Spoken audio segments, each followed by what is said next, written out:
broke into an entirely new medium. The telephone call I had from Tim Rice about The Lion King changed my whole career. I'd never done anything like that, and so it came at a time in my life when I needed to do something different, and the challenge of doing something for Disney was really, you know, I thought quite enticing.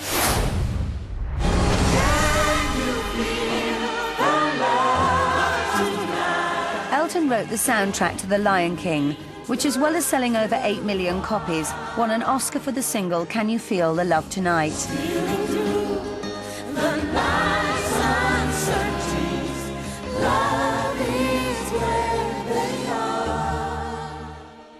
In short, our pal is doomed.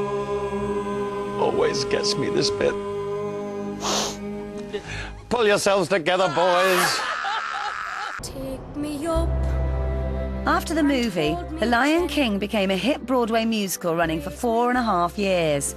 Elton was inspired to follow it up, and one hit musical soon led to another. Billy Elliot was something that I wanted to write as soon as I saw the movie at Cannes, and was able to work with Stephen Daldry, the original director, and that's been one of the greatest experiences of my life. Come on, son, get over it. It's all part of the gig. Give 'em the old razzle-dazzle. With a musical, you have a starting point and a finishing point, and it changes, but you've got a fairly rigid plan in which to stick to, and you write them in kind of running order. So you see everything evolve as you write it. That's probably the finest musical I've done to date.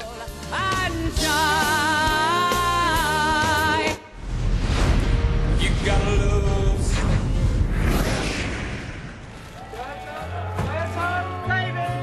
Although he'd been married before, Elton had always been a confirmed bachelor. Then he met David Furnish. But it's impossible. This was someone who was my equal and was determined to be my equal from the word go. Somebody who had a job, their own flat, their own car, their own life. I mean, I'd taken hostages before that, so, you know, I just sort of kidnapped people and took them around the world with me. And you know, after 6, 7 weeks, you get the resentment coming through, because what role do they play? They just follow you around like a puppy dog.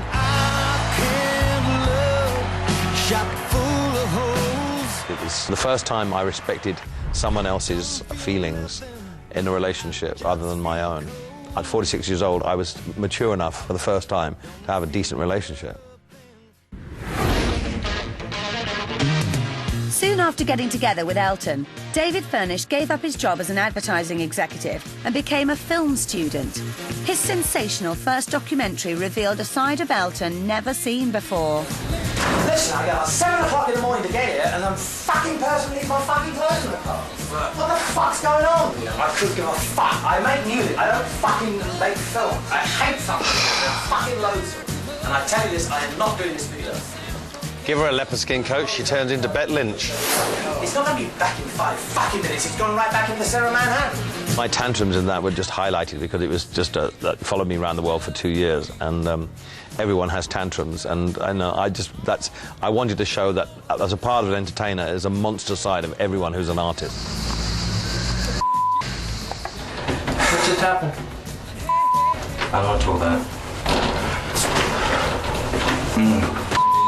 Holiday.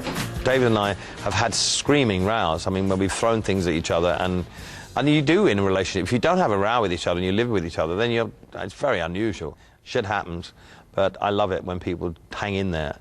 It's so easy to say goodbye and think the grass is greener on the other side. I can never imagine my life without David, ever.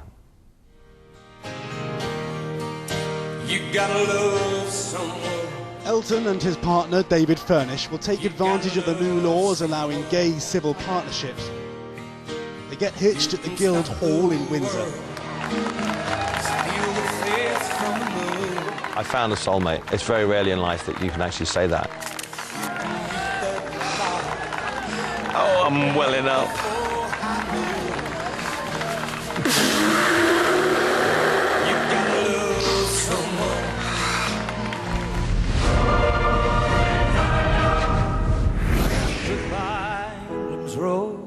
Coming up, Elton makes some royal acquaintances.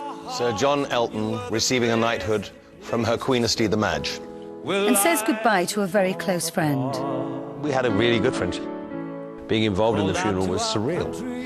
What was going through my mind is, don't fuck this up.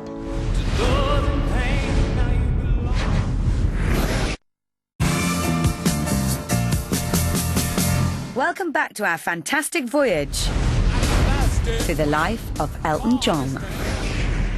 For a former pub singer from Pinner, Sir Elton John's circle of friends is far wider and more blue-blooded than he could have possibly predicted. I met Princess Diana, I met Prince Charles, I met Prince Andrew.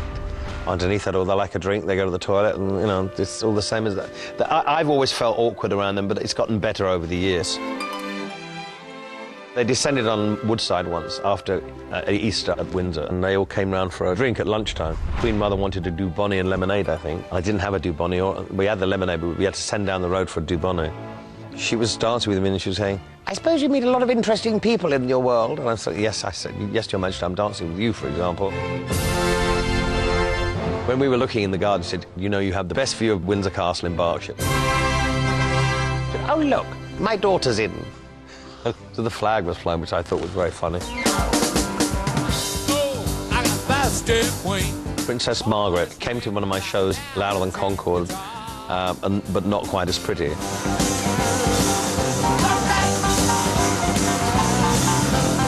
She said, "Do you know you are Louder Than Concord and you're not as pretty?"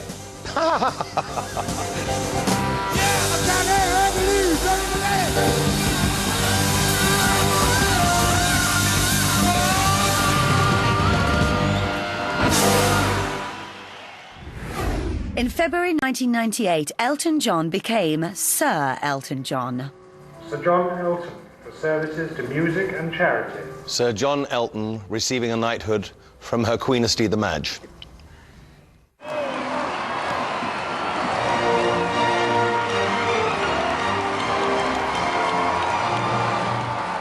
I've read all about you Greeks.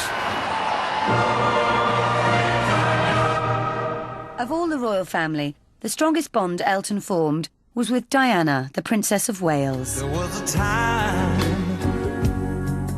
I was everything. We became friends when she was going through the divorce, when she was, you know, it was a very hard time for her. She was very funny. She was very, I mean, she always looked, she was, you know, she was full of fun and very realistic, very honest about what was going on. I was feeling like a cloud across the sun.